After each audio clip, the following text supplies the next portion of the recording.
Vai ser pediatra, né? Vem? Vem. Deixa eu dar uma mexida. No início da aula,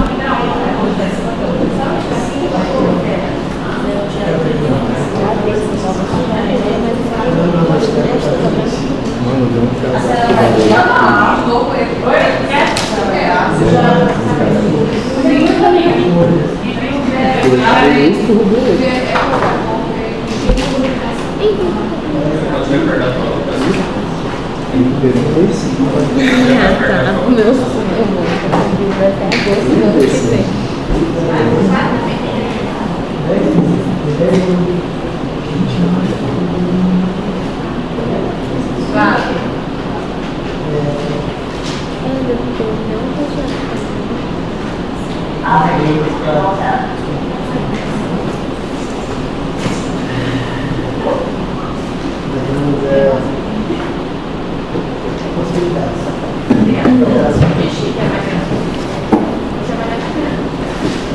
Alteração, se alterar a ordem, se alterar a palavra, assim, tá. Alguém lê pra mim, assim? CPO, 33 anos, gesta 1, passo 0, aborto 0. Idade gestacional, 35 semanas, 2 dias. Gestação planejada, 5 consultas de pré-natal, sorologias negativas, tóxico suscetível, citomegalovírus e rubéola resistente. Foi encaminhada para o parto cesárea devido ao poligâmio após suporte terapia. Ao nascer, LA, claro, choro forte. O LA é o quê? Vitaminótico. Claro, choro forte, corou e em seguida. Apresentava muita secreção clara em vias aéreas superiores.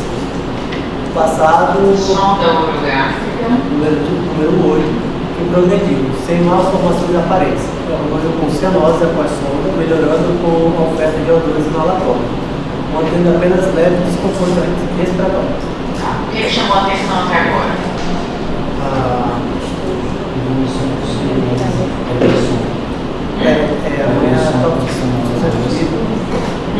O RN, né? É porque a mãe está na toque suscetível ali. Então, toque suscetível.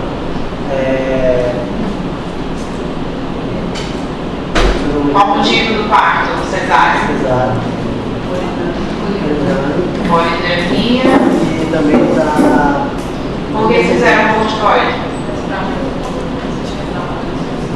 Atuação pulmonar antes de 36 semanas faz. Porque qual é o problema do politrâmbio? O risco do politrâmbio?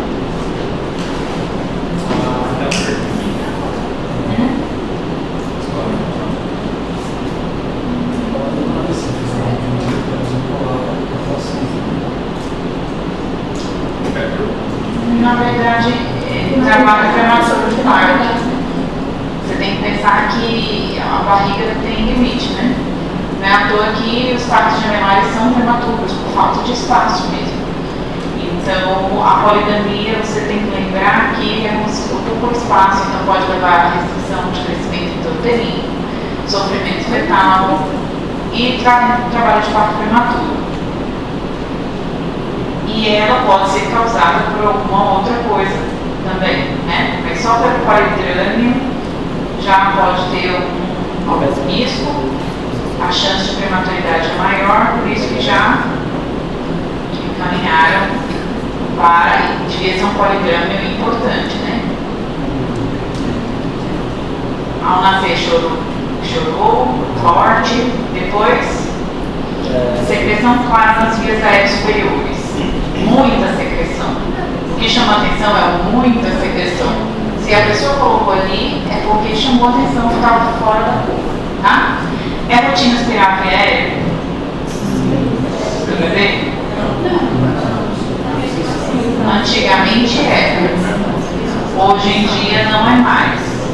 Só se faz aspiração de via aérea em caso de necessidade, como esse aqui, que tinha muita secreção, estava com cianose. Na verdade, teve cianose pós-sonda, mas tinha muita secreção. Então, por conta dessa excessiva secreção, foi aspirado e ele, inclusive, teve uma piora da falta de ar quando passou a sonda. melhorou depois do oxigênio. Mas manteve, né? Não zerou, manteve um desconforto respiratório. Pode continuar. RN, sexo feminino, apoiar 8,9, 2,275 gramas, estatura de 57 centímetros, PC de 34,5 centímetros, RNTP, pré-termo, baixo peso, porém adequado para a idade gestacional. Ao exame, sem malformações aparentes, não incorporada, taquispneia leve, retornando secreção salivar, úmero vesicular presente, fluido presente com roncos.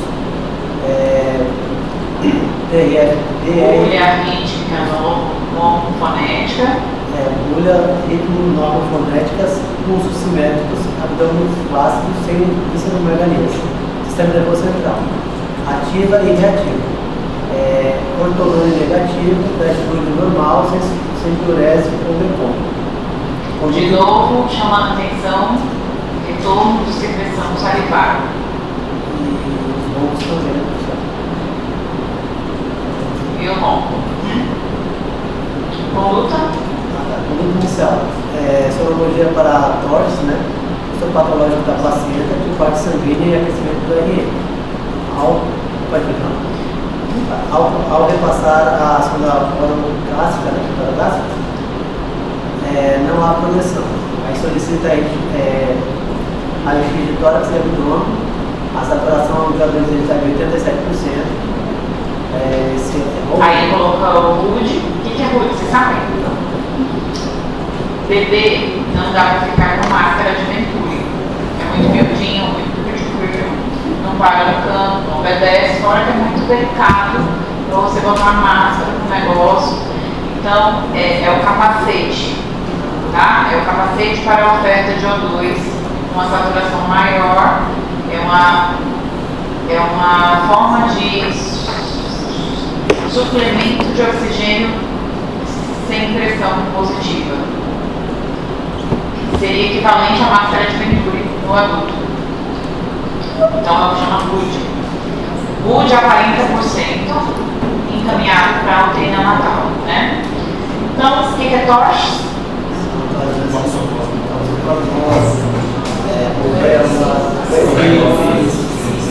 As doenças que causam sepsis neonatal, né? E que podem estar relacionadas a malformações. E aí, lá no primeiro slide, eu tinha dito que passou a sonda, teve uma cenotezinha e que a sonda tinha progredido, beleza. Só que aí foi passar de novo, agora não progrediu. O que será que aconteceu?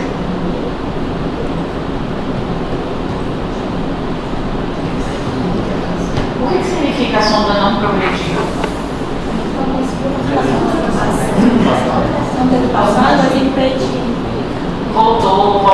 Tentou passar na boca e bate, volta, ou tem uma resistência. Mas aqui tinha passado antes? Então, provavelmente da primeira vez não tentou passar com a mesma. Só aspirou o nariz e boca, não tentou fazer uma passagem da sonda ao estômago de verdade. Então, a primeira vez provavelmente só aspirou vias aéreas superiores. Tá? E aí agora ela tentou progredir a sonda até o estômago, porque essa pessoa que está atendendo essa criança já tem uma certa experiência e já passou pela cabeça dela o diagnóstico, inclusive. Se, como eu falo, quanto maior o leque de possibilidades vocês estudam, mais chance de vocês pensarem no diagnóstico correto. Se vocês nunca viram uma certa patologia, vocês nunca vão pensar nela. E essa é a função da faculdade e de muitos estudos aí. Então tem muita coisa que a gente vê que é raro, não é tão frequente, mas se você não faz o raciocínio, nunca viu, você nunca vai pensar nela, tá? Foi admitido na UTI, segundo dia de vida, foi passado uma sonda de Repouble. É uma sondinha, gente. Eu nunca vi essa sonda, na verdade. Na minha rotina não é realidade. Mas é uma sondinha que fica em aspiração contínua. Em outras palavras, é isso. Passou a sondinha, só que a gente conecta ela num sistema de aspiração contínuo. Então, volta aqui, como se fosse aquela sondinha do dentista, tá vendo?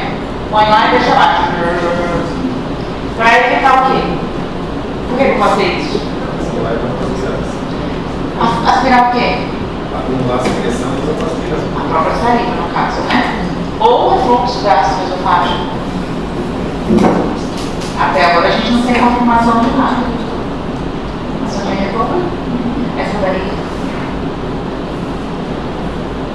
Volta. Volta. Essa sonda está aberta no saquinho. Mas Sai?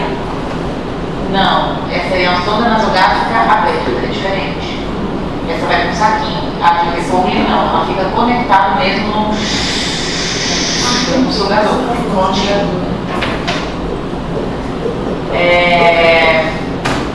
Solicitada a avaliação da cirurgia pediátrica, pediu eco e ultrassom transfontanela.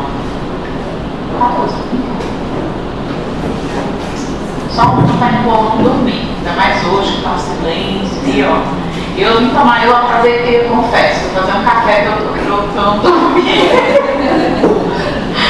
Porque Jesus, depois do almoço, bate aquele som. Então, vamos lá. O que vocês estão vendo aqui nesse eco da primeira imagem? O que está chamando a atenção? O que está diferente?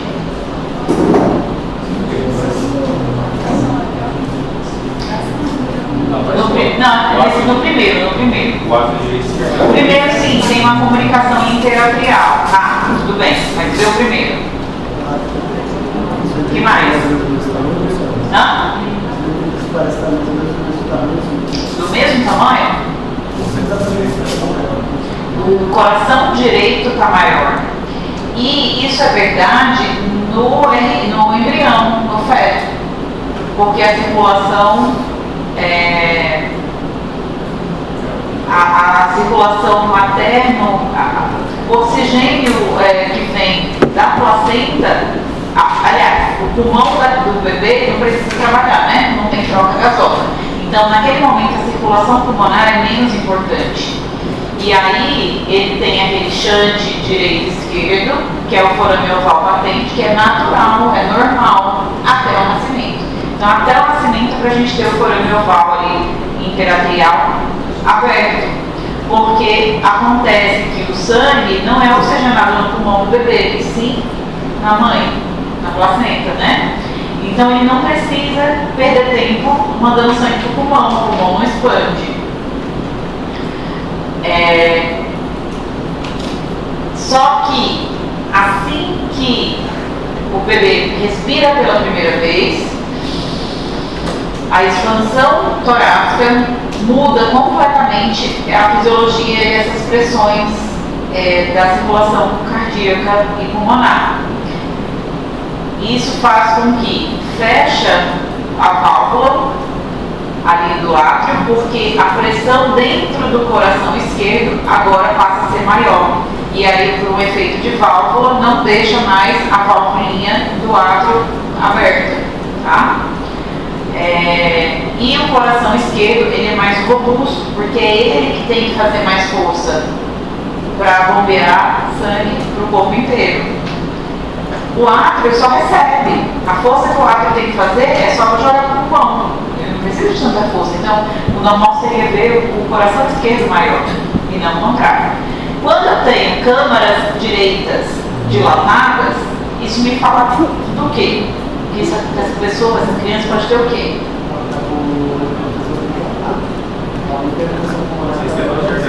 Alguma resistência ao fluxo pulmonar. Então poderia ser um problema valvar, por exemplo, ou de todo o sistema de hipertensão, por exemplo, o pulmão não expande. Então, normalmente nessas crianças aqui é hipertensão pulmonar por imaturidade pulmonar.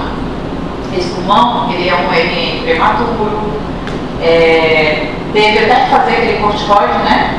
Só que aqui a gente vai ver que tem uns motivos a mais para essa imaturidade pulmonar. Mas só a questão de imaturidade por si só, esse pulmão não teve tempo para amadurecer e para fazer as trocas adequadas, então ele tem uma dificuldade à expansão e tem uma resistência pulmonar mesmo. A pressão venosa, o sistema venoso pulmonar é aumentado e o coração direito fica brigando com ela para passar algum sangue.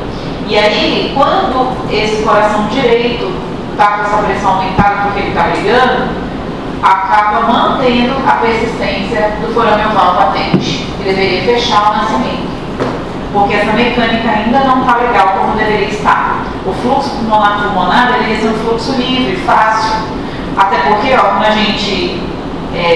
quando o pulmão expande, a pressão intertorácica vai ficar negativa em relação ao coração.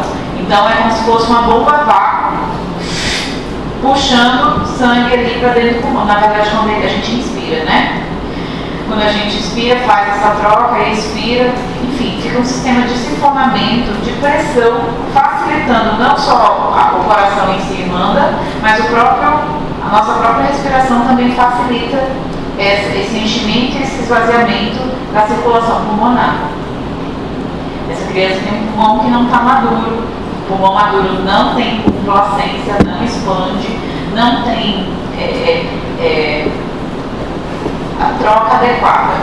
E por isso, esse sangue tanto tem dificuldade para passar pelo pulmão, como não oxigena. Então, mesmo o sangue que consegue chegar no pulmão, ele não oxigena também. E vai ter sangue que vai chegar ali no átrio, deveria ir para o ventrículo para ir para o pulmão. Ele passa direto para o átrio esquerdo. Ou seja, ele tem um shunt direita e esquerda, onde no final das contas o sangue que sai deveria estar oxigenado, sai hipoxigenado. Porque está passando o sangue que está chegando, muito dele já está passando direto de novo para o sistema, para o organismo, sem sequer passar pelo pulmão. E o que passa pelo pulmão também não oxigena direito, tá? Isso é um shunt de direita para a esquerda. No raio-x, o que vemos? No raio-x, a gente lembra que eles passaram a sonda para fazer o raio-x, lembra? Ó, vou voltar. Repasso a sonda, solicito o raio-x. É de propósito isso aqui, tá? Olha agora com essa nova informação de novo o raio-x. A pontinha da sonda lá em cima. Então, tem uma coisa em fundo cego, ali no nível da transição cérvico-torácica, tá? A sonda parou ali. Então, a comunicação interatrial, forame oval patente, câmeras cardíacas direitas dilatadas, um parênquima pulmonar a princípio sem alterações grosseiras, uma cardiomegalia interrogada, as custas de coração direito, sonda o nível das vértebras torácicas com distensão gástrica normal. Isso é uma informação interessante que eu não tinha chamado a atenção ainda. É muito importante nesse bebê olhar, tem ar no estômago ou não? Tem ar no intestino ou não? Esse ar está normal ou está sem ou está exagerado? Então, a princípio, normal, tá? Informação importante pra gente.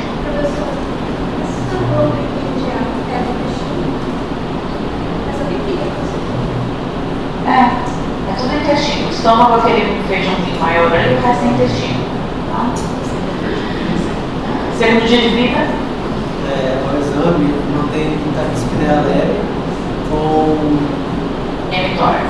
motórax esquerdo levemente avalado, manos perfurados com eliminação de grande quantidade de pecônio e diurese presente. Copatismo desidratado, uma cruz de 4. Sopro cardíaco de 1, uma cruz de 4. O sopro, então, é por conta do nosso forame, né? Pouco ativo e desidratado. Ninguém viu essa criança mamando ainda, né? Então ele está só provavelmente com hidratação venosa, não conseguiu comer nada até agora, e vai ficando espoliado. Eliminação de mecônio, isso é importante para dizer que furico para baixo tem. quando a gente avalia a criança, não é para ser referido na prova. É só para vocês lembrarem, gente, é só para ajudar a lembrar.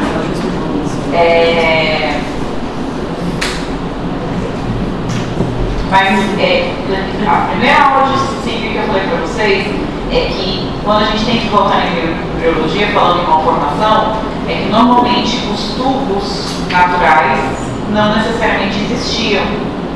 Então você pode ter alterações de trânsito, de continuidade por atresia, que significa que é não formação, ou hipoplasia, que é mal formado.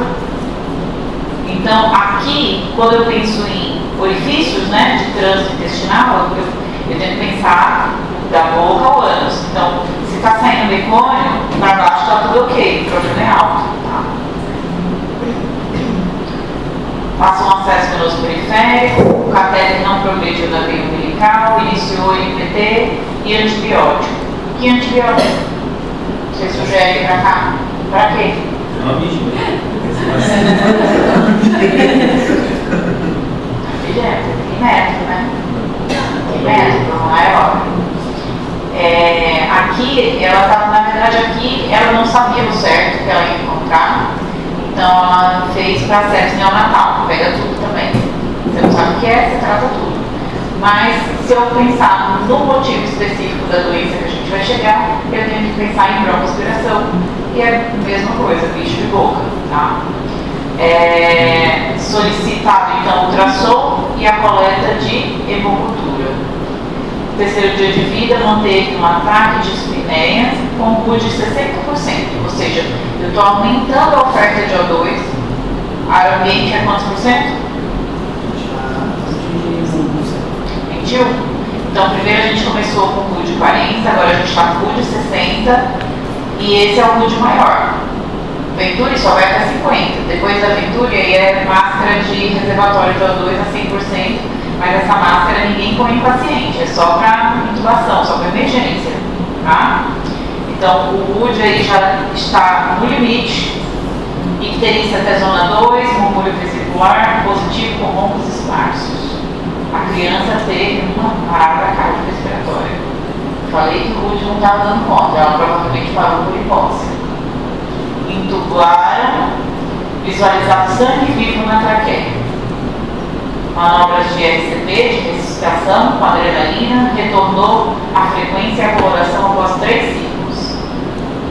Então, hipóxia. Normalmente, quando o paciente retorna rápido, foi hipóxia. Na verdade, a hipóxia, se você agir nela rápido, muito provavelmente o paciente vai voltar. Tá? O motivo de parada na hipóxia, ventilou, o paciente volta. No 4º dia de vida, manteve-se estável, não evacuou, o murmúrio vesicular reduzido à esquerda e foi indicada correção cirúrgica imediata. Do quê? Do motivo da aula, né? Todo mundo já tem o motivo da aula. Provável diagnóstico. Atresia. Diferencial. Já falei para vocês, sepsis neonatal. Bronquiolite, sei lá, qualquer dessas outras coisas que você tem que estar pulmonar. Pro pulmonar, você vê que aqui o problema é pulmonar. Ninguém vai morrer por conta de atresia no esôfago. O problema é que isso leva a broncoaspiração, pode levar a sepsis. E o motivo, na verdade, é a imaturidade pulmonar aqui. Resolver essa atresia, resolveu com a comunicação do esôfago. É urgência? Não. A urgência é remover uma fístula quando existe. Que aí a gente vai ver. Atresia de esôfago. A atresia é o quê? É a má formação ou não formação do esôfago. E o esôfago, gente, ele é formado pela fusão do intestino primitivo anterior com o médio. Então, toda vez que tiver transição daqueles intestinos primitivos, você vai ter a fusão dessas estruturas, a tubulização dessas estruturas, só que se tiver um fator teratogênico no meio do caminho, isso pode parar no meio do caminho, tá? E E é por isso também que existem muitas atresias jejunais, duodenais, que é a outra região de transição de fusão do intestino médio.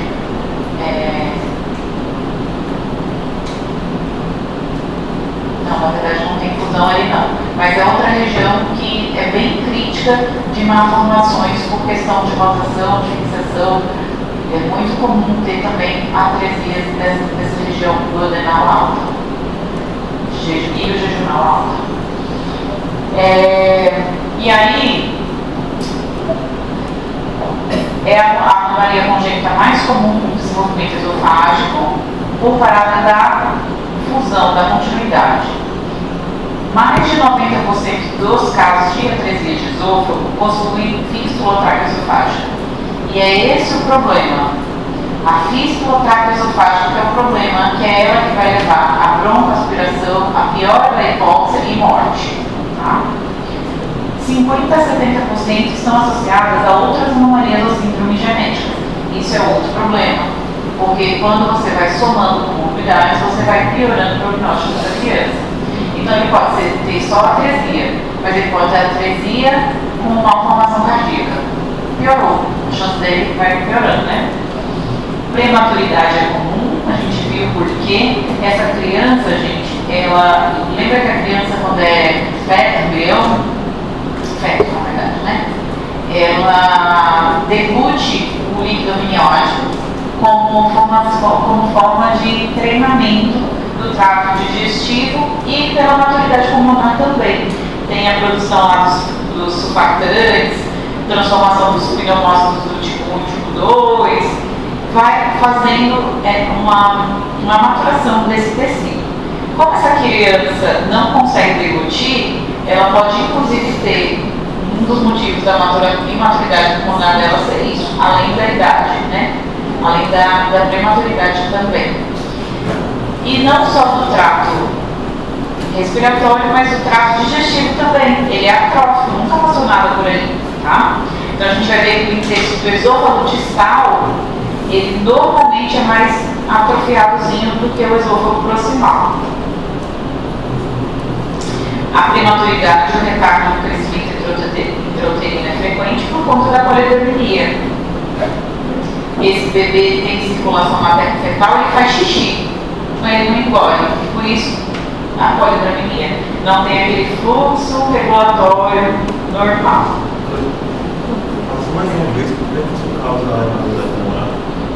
A imaturidade, uma é pela prematuridade, normalmente por conta do polidrama, a própria prematuridade. O segundo fator é que quando o bebê engole o líquido amniótico, esse líquido amniótico também vai para o pulmão. Isso faz maturidade pulmonar. A produção do próprio epitélio pulmonar produz surfactante e estimula a maturidade pulmonar. Até como uma forma de distensão desse pulmão, treinamento intrauterino da expansibilidade pulmonar. Como essa criança não tem isso, ela é um dos fatores que facilita. E aí, gente, vem a classificação de Gross. Essa classificação é importante, não é difícil, é só prestar atenção, tá? A classificação de Gross, ela vai de A a E. A primeira imagem, a gente está vendo um bebezinho normal de perfil. Então, a porção anterior é a traqueia, ela está cortadinha ali porque vai até a carina. Da carina, bronco para cada lado. Então, acabou a traqueia ali. E atrás o esôfago tubulizado normal, até estômago, certo? Só que daí eu vou ter variações de apresentações de acordo com a altura onde a atresia aconteceu e se eu tenho ou não fístula. Então, o Gross do tipo A é apenas atresia de esôfago, é aquele do meio. Tem coisa aqui. Esse aqui. Então eu só tenho atresia. O esôfago não tubulizou, mas não tem fístula. Então esse bebê não vai deglutir. Ele vai broncoaspirar se ficar saliva na boca, se tentar alimentar ele, por exemplo, botar parto humanizado, menino no tetão.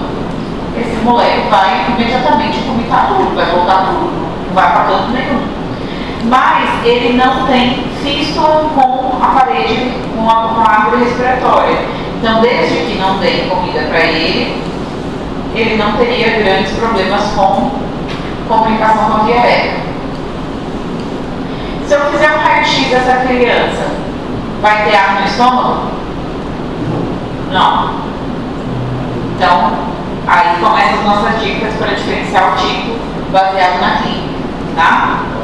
Então, a barriga dessa criança vai ser como quando ele nasce? Murcha. Lembra que o abdômen fica gordinho, depois que chora, começa a resfriar. Então, essa barriguinha é murcha, sem ar no raio-x, sem ar no abdômen no raio-x. A do tipo B é atresia de esôfago com fístula proximal. É esse aqui de baixo, esse aqui, ó. Atresia com fístula proximal. Quando eu falo da fístula proximal ou distal, eu estou falando em relação ao corpo no esôfago. A fístula é de esôfago proximal ou esôfago distal? Esôfago proximal. Isso aqui é tipo B. Tipo C, atresia de esôfago e fístula distal. É essa daqui, ó. Então eu tenho atresia, só que a fístula comunica com o esôfago de baixo, com o corpo esofágico de baixo. Tipo D, comunica embaixo e cima. Atresia com fístula proximal e distal. E tipo E é apenas fístula, não tem atresia. Então a comunicação dele é normal, só que tem uma fístula comunicando com a traqueia. Essa tipo E também é conhecida como tipo H, que parece um H ali, tá? Pensando nisso agora, como seria o raio-x dessa criança do tipo C?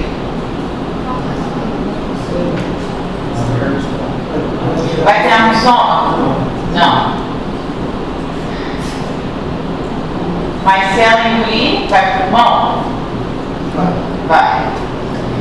Tá? Então tem que pensar nisso. Se ela engolir, se ela comer, vai pro pulmão? Vai. Então ela tem mais risco do que aquela que não tem comunicação nenhuma.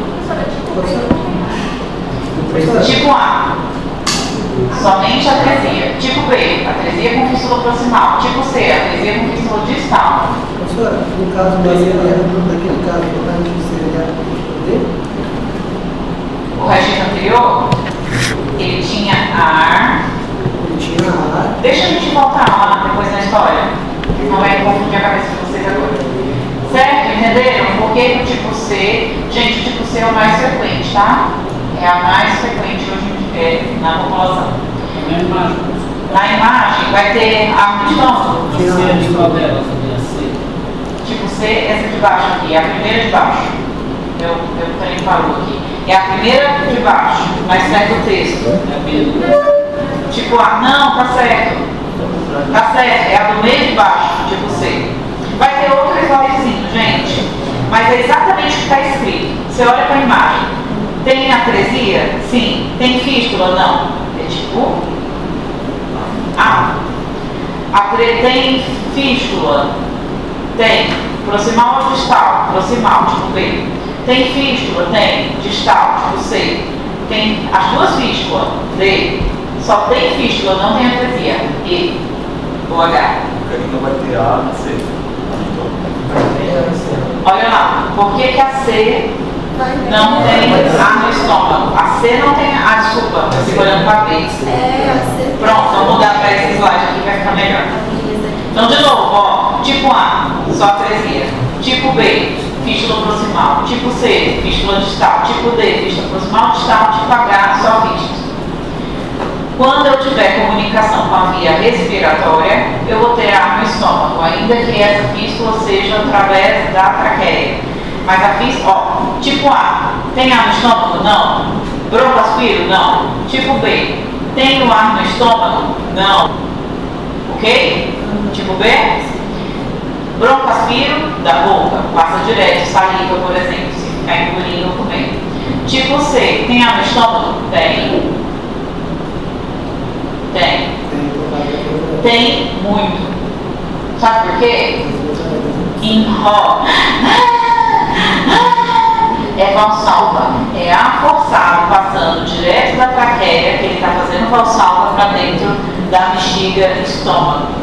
E essas fístulas, elas são fininhas, então a pressão intrapulmonar facilita encher o balão de estômago, mas não tem para onde sair, essa criança não tem como arrotar, por exemplo.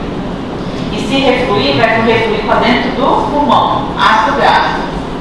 Então ela tem distensão abdominal, o estômago mais dilatado, provavelmente, e tem risco de ter sepsis por foco pulmonar. Tipo D, que foi o que você me questionou, né? Será que aquela criança lá tem a tipo D? Pode ser. Por quê? Porque tem ar no estômago, só que essa fístula proximal defende dessa distensão. Porque você não precisa, porque o que segura o ar no valsalva é a laringe. Quando a criança tem uma fístula proximal, o ar pega a volta mais fácil, que é a fístula proximal. Então ele pode ter ar, porém não chega a fazer balão, não chega a fazer muita dilatação, porque tem escape. Mas olha só, é super raro, né? Menos de 1% vai ser do tipo D.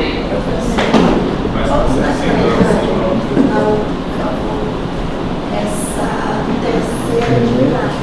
A última? É o tipo D, a de cima. A de cima é a tipo E ou H, é só fístula, não tem atresia.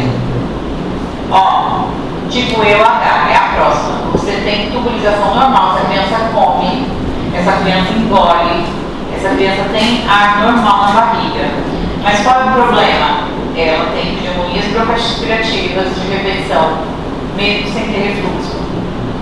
Porque quando toda a vida que ela está comendo, está mantendo ali um tiquinho de comunicação com a via digestiva.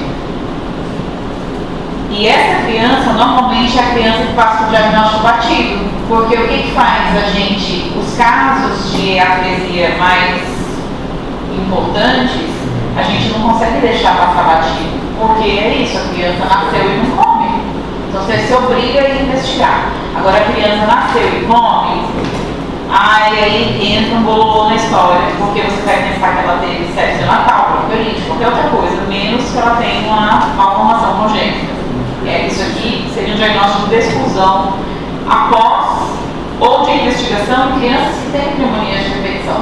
Porque isso aqui não é fácil ver em exame de imagem, tá? Muito menos um simples raio-x. E aí, quando eu falei para vocês que é muito frequente ter anomalias associadas, são principalmente alterações cardíacas e de grandes vasos, né? 25% das crianças que têm atresia de esôfago podem ter resistência do ducto arterioso, comunicação interventricular e interatrial ou tetralogia de Fallot, tá? 20% pode ter alterações do trato geniturinário, tipo anomalia no retal, atresia de duodeno ou alterações de rotação intestinal, gastrointestinal, na verdade. E agora geniturinário, fluxo vesicolateral, ferradura, genesia renal, hipospádia, hidronefrose, entre outras. Pode acontecer também síndrome de Bartter. Eu nunca tinha escutado falar de Bartter até ser convocada para dar aula para vocês. E a Tainá falou assim, você tem que dar Bartter. Eu, gente, nunca vi isso. O que é isso, Bartter? É isso, gente. É a associação de pelo menos 3 malformações que estejam aí dentro.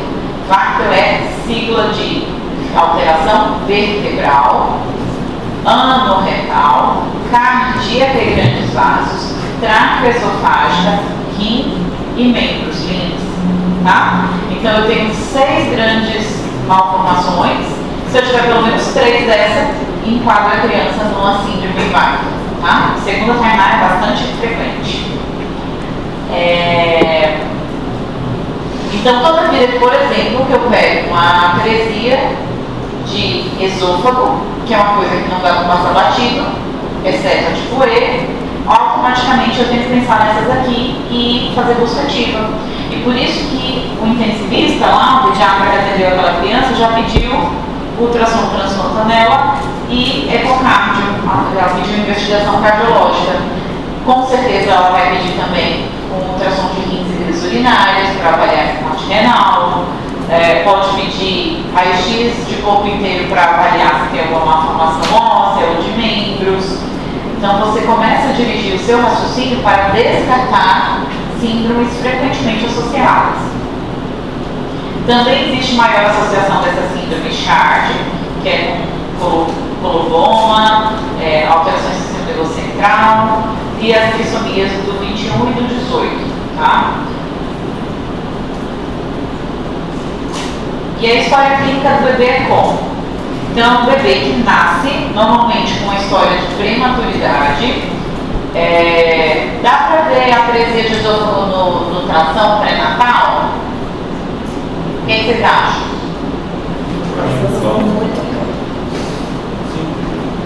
No adulto, a gente consegue fazer ultrassom de esôfago?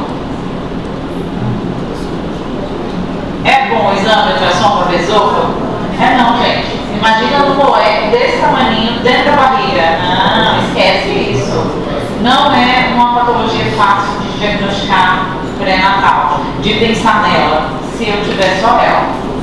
Se eu tiver alguma outra coisa, pode ser até mais frequente, mas não é uma coisa fácil de diagnosticar pré-natal. Então, normalmente o diagnóstico é aqui pós-nascimento, tá?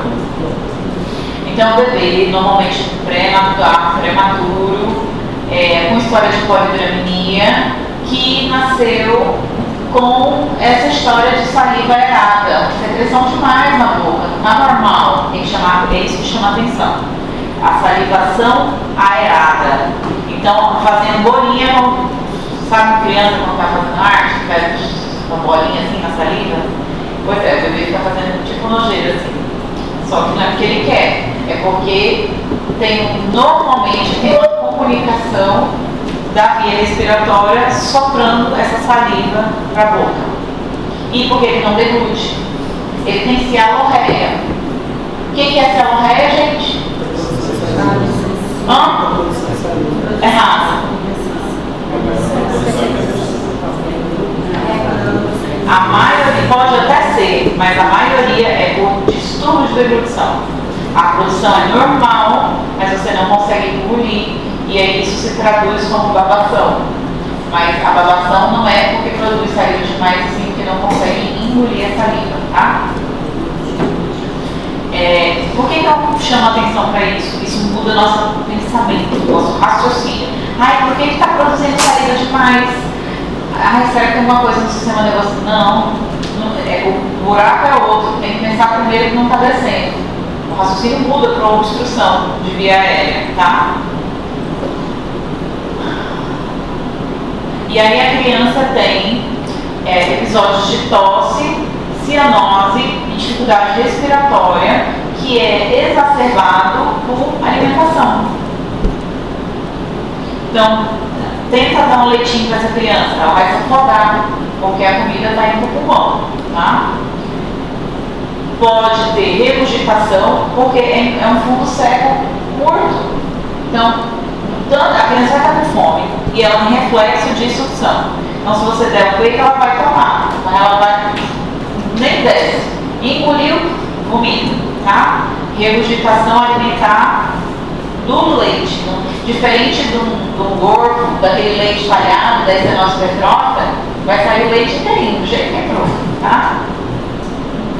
E pneumonias de repetição. Em boa parte dos casos, a gente pode ter extensão abdominal importante. Nesses casos, muito provavelmente eu vou ter fístulas comunicando a via respiratória com a via digestiva. Perante a suspeita, a gente tem que passar uma sondinha naso ou orogástrica, bebezinho, gente, orogástrica, né? Onde vai bater, a sonda não progride. E aí você deixa a sondinha fixa onde bateu, fixa e manda para o raio-x. Para daí a gente ver o raio-x onde ela parou e isso vai te falar sobre, muito provavelmente vai te dar uma grande dica para você confirmar a glicose. Diagnóstico pré-natal é algo de grandes centros, com a suspeição muito forte ou com muita sorte. Normalmente a gente tem que pensar em casos de mãe no terceiro trimestre que tem polidramia e especialmente nas atresias de esôfago do tipo A, que é aquela que é apenas atresia, não tem fístula. Por quê? A que tem fístula tem uma comunicaçãozinha. Então entra o líquido amniótico no pulmão e ele passa para baixo, ainda que só um pouquinho, através da comunicação com a fístula. Então, por que é mais importante a polidramia do tipo A? Porque essa não tem comunicação nenhuma, deglute de jeito nenhum, não vai para canto nenhum o líquido amniótico dele. O estômago normalmente é pequeno ou ausente, isso a gente consegue ver, fala, nossa, esse estômago está menorzinho do que o ideal. E ainda tem que ser um médico, né, topzera da galáxia, para falar sobre o tamanho do estômago do bebê. O côter esofágico superior vai estar normalmente dilatado, mas é difícil ver. Esse exame aí é uma ressonância que caprichosamente pegou um episódio de deglutição, que é esse negócio esbranquiçado. Pegou esse momento onde o bebê estava tentando deglutir e fez um stop ali, não progrediu. Pode ser feito ressonância fetal, que vai agregar a sensibilidade nesse diagnóstico, só que tem que ser durante o stop, durante a deglutição. E outra coisa também é que aquilo, tipo, se eu tenho como saber provavelmente que o bebê vai ser um síndrome de Down, né? Porque tem coisas muito características e a síndrome de Down é relativamente frequente. Então, no bebê Down, pode ser que nele vale a pena você investigar, porque nele vai ser mais frequente diversas malformações, tá? Agora, normalmente, isso só é feito no pós-natal. Uma das formas de fazer diagnóstico pré-natal é a análise bioquímica do líquido amniótico.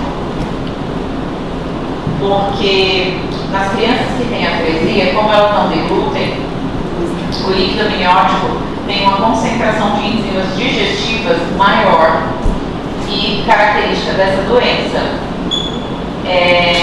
Tem uma sensibilidade e especificidade, né, de 98% 100%, é muito bom, mas para isso precisa fazer o quê? Furar a barriga da mãe para coletar líquido amniótico. Não é uma coisa rotineira, nem fácil e nem sem riscos. Só está indicado para os polidrâmios mais importantes, mas talvez tem risco, tá? Então tem que fazer a miniocentese, né?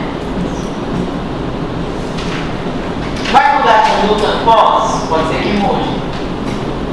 Se mudar, vale a pena. Se não mudar a conduta, não vale a pena. Raio-X simples de tórax e abdômen em PA e perfil, para a gente ver a parada da migração da sonda. Isso você consegue fazer em qualquer botequim. Quando eu falo qualquer botequim, é qualquer lugar. Vai, Google tem raio-X, né? Então você não precisa estar num grande centro, num grande complexo hospitalar, para passar uma sondinha qualquer e bater um raio-X, para você ter essa informação aí. Então, ó, bateu, voltou, bateu, voltou. E a outra coisa super importante do raio-X tem fístula ou não tem? A primeira tem fístula? Não. A barriga está murcha, não tem um fiozinho de ar naquela barriga. Que tipo de apresentação é aquela? Tipo A. Tem como ser tipo B? Vamos pensar, tipo B é a atresia com fístula proximal. Tem que lembrar disso. Tipo A ou tipo B. Tipo C, fístula distal? Não. Tipo D, fístula proximal distal? Não. Tipo E, também não. Só tem fístula, comunicação normal. Então, quando você pega um raio-X com côter esofágico mais ausência de ar no estômago, você reduziu já a possibilidade de tipo A e tipo B. Tá?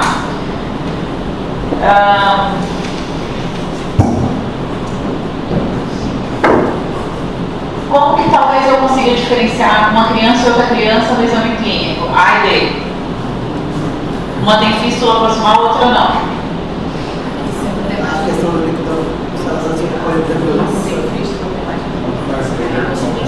Mas o quê? Mas às vezes não dá tempo, eu tô falando, o moleque nasceu aqui, ó. polidrama, professora, deveria ser nascido como polidrama. Ah não, os Não vai para o estômago de jeito muito no exame físico da criança. Exame físico da criança. Bolinhas. Bolinhas, tem mais bolinhas, porque tem comunicação com a via respiratória. Então vai ser mais aerada no tipo B do que no tipo A.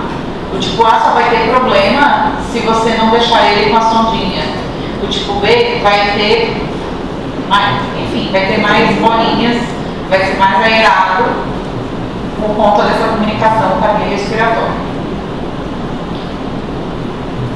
Você também no raio-x, gente, pode ver área cardíaca, se está dilatado, se não está, pode ver se tem malformação óssea.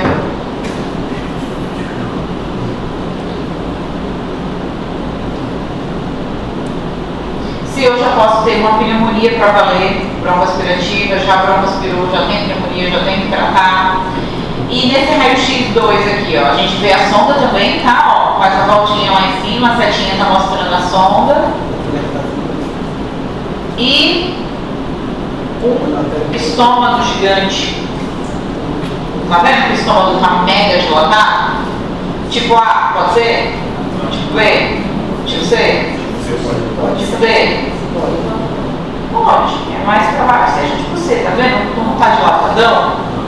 Tipo E.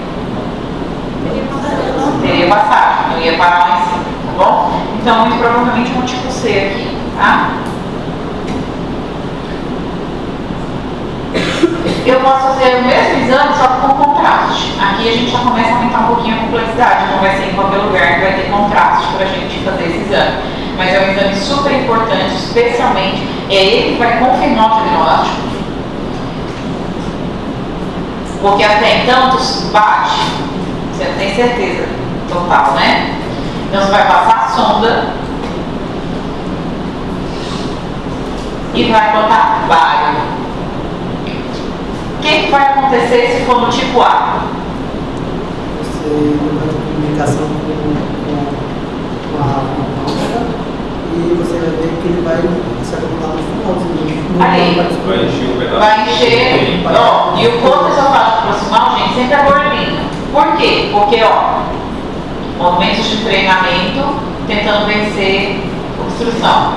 Então ele é gordinho por isso. O estômago está, o esôfago proximal está dilatado, tentando passar alguma coisa por baixo. Então no tipo A vai ter o coto ali bem realçado e só. Tipo B. Vai estar realçado e você vai ver que vai ter comunicação com a via aérea. Vai estar com o exame de raio-x contrastado. Vocês treinam mensal? Então, ali não vai cair para traqueia. Vai, é isso que eu quero estudar. Vai pintar a via respiratória, a gente vai ver a fístula e ainda vai cair dentro do pulmão. Né? Eu fiquei besta quando eu vi isso aqui no livro falando que fazia bário para jogar no pulmão.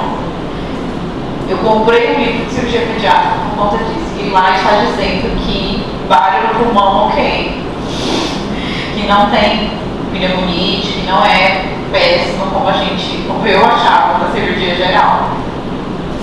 Não sei, gente, perguntem do Pedro, perguntem de outra pessoa, mas no livro, juro pra vocês que está lá escrito que tudo bem, faz bário diluído e que se cai dentro do pulmão, porque a gente faz assim na cirurgia geral.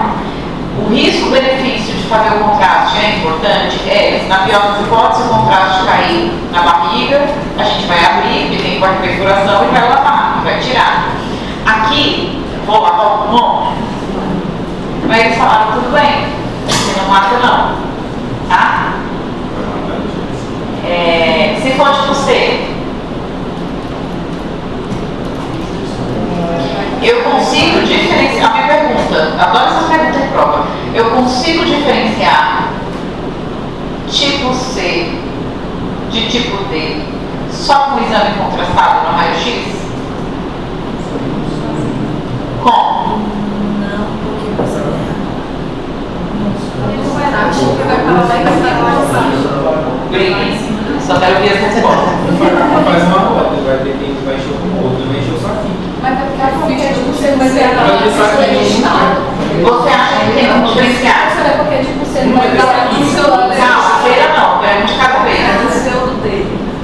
eu quero saber se eu. Ó, pergunta. Separa D. Consigo diferenciar tipo C de tipo D? Aliás, consigo diferenciar qualquer uma? Como? Tu acabou de dizer que não. Não, eu pegava C. Eu acho que entre a tipo Volta lá pra você ver. Porque C vai dar só a mistura de Quem acha que dá, beleza. Quem acha que não dá, tem que entender o porquê. Vai. Então fala. Me explica. tal. Por exemplo, pensando entre A e C, só no contraste. Não. Entre C e D. Entre C e D dá C. Ah. Porque ele para. Na C ele vai parar. Tá. Entre C e D, os dois param. Para, só que a D a gente tem uma comunicação tanto em cima quanto embaixo. E aí vai acontecer de ir pra dentro do pulmão. Isso. Beleza. Então, o pulmão ela passa direto. E como é que eu diferencio a D? Presta atenção. Como é que eu diferencio a D para o B? Porque da Z vai ter uma comunicação com os Mas o B Não, isso tá falando, não sei o que Duas tá falando. forças vai para o baixo. Ó, consigo diferenciar, consegue, gente. Do tipo B, o B é só fístula proximal, certo? Tipo D também. Só que quem vai me dizer se é B ou se é D? O abestômago. Tem abestômago ou não? Vocês faltam uma coisa e esquecem outra, gente. Mas a tipo D a gente Não tem outra questão. Tem, mas tem abestômago? Tem, né? Tem. Claro que tem. Tipo B tem? Tá vendo? Professora, mas o contrato ele pode cair parte também. Adoro. Já tem questão de próprio aí. No tipo D, o contrato ele também pode cair parte do estômago. Pode, mas é mais difícil. Não conte com isso.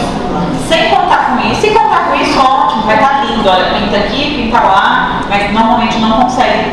Você não vai fazer contraste desse tanto, tá? Porque senão você vai afogar a moleque em contraste. Só que consegue mesmo assim diferenciar? Sim, porque você tem ar distal. Entendeu? Todo mundo entendeu? Todo mundo acompanhou? Posso passar, né?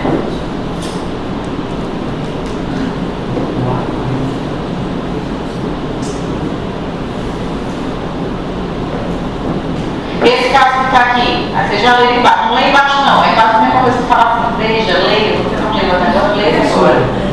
Tenta não ler e olha para a imagem e me diz que tipo que é. Tipo A pode ser? Pode ser tipo A? Não, não tanto de A tem na barriga. Tipo B pode? Não. Tipo C pode? Tipo D pode? Não. Porque você tinha que ter contraste no pulmão. Tipo H pode? Não. Porque não teria outro parâmetro.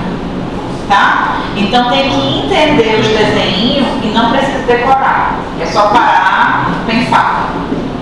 Certo? Esse é o segredo dessa doença aqui.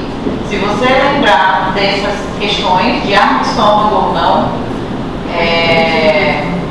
e o do desenho, você consegue resolver qualquer situação. Doutora, rapidão, tipo, o EID eu posso ter contrato com o outro. Sim, porque você tem fístula proximal. Outro exame que eu posso fazer para diagnosticar, para dar uma olhada na fístula, broncoscopia, rígida ou flexível. Aí você vai ver a altura dessa fístula. Essa fístula é baixa, essa fístula é alta, tá? Então aqui a gente está vendo uma fístula alta posterior. Essa de baixo é uma fístula filha da puta no meio da carina. Olha lá, está lá no meio dos brônquios, tá? Uma fístula mais difícil de corrigir. Por que, gente? Por que eu falo que a fístula de baixo é mais difícil do que a de cima?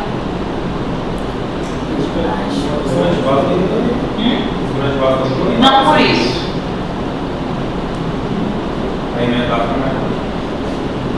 Não por isso.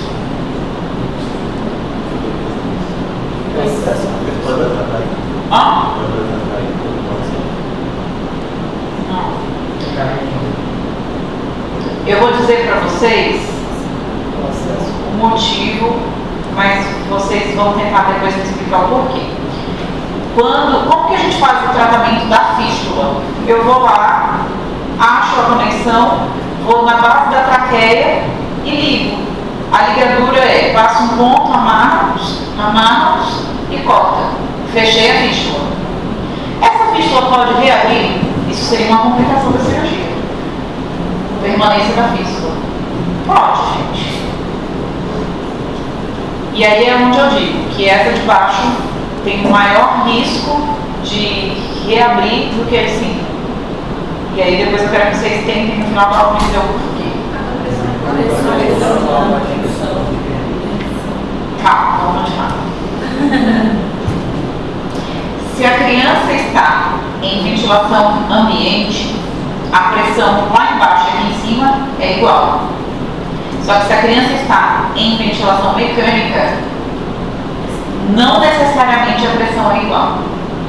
Nas fístulas altas, a gente põe a posição do cuff abaixo da fístula para proteger a fístula daquela cicatriz.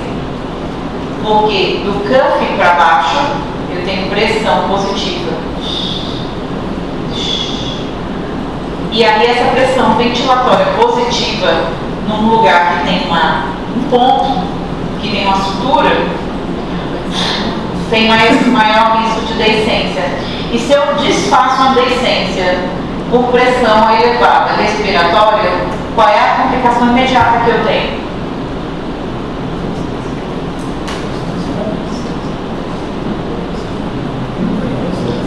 Falas fantásticas. Você bem tranquilo. Entendi, a senhora quer saber a complicação por que é difícil a cirurgia.